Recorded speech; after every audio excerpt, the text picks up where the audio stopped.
Hello gang, it's Wednesday, February 10, and we really didn't do much today at all. Just this, and kind of getting our bearings of what we got to do.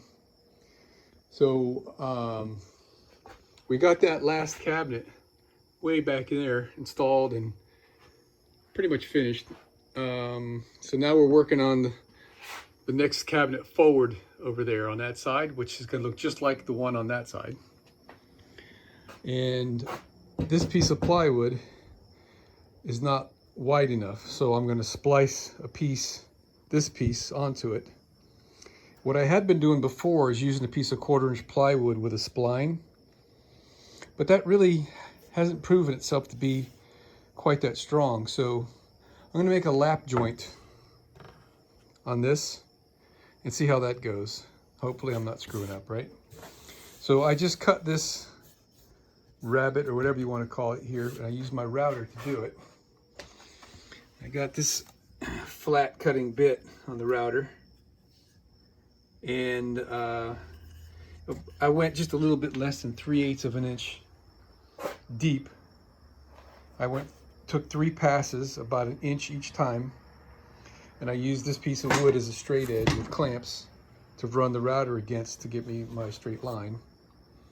And it came out very good. I got a little bit of a faux pas right here. I was leaning. I caught myself.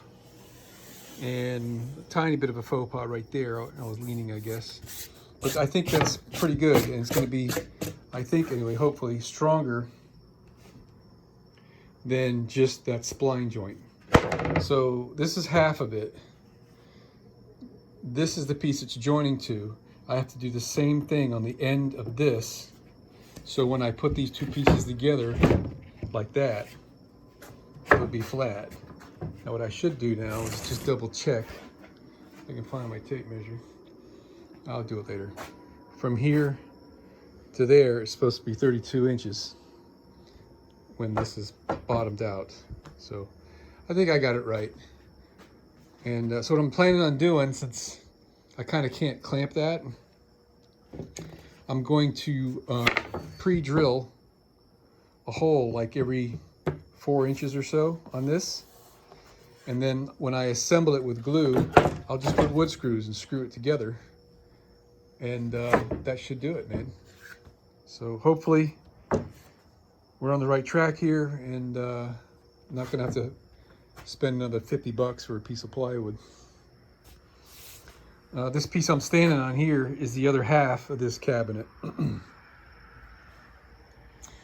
Now there's 2 shelves that go in that cabinet, and I also have to join pieces of plywood for that. I think they're out on the patio right now because I don't have wood wide enough. And I don't want to spend 50 bucks for another sheet of plywood. So on the shelves, I'm okay with using a spline because there's not going to really be any force on that. They're going to be in a groove, and it just has to be a shelf, right? So I'm okay with that because this is actually quite time consuming and making a lot of sawdust. But that's it for a day. It's time to eat, and it's already 8 o'clock. So that's it for tonight.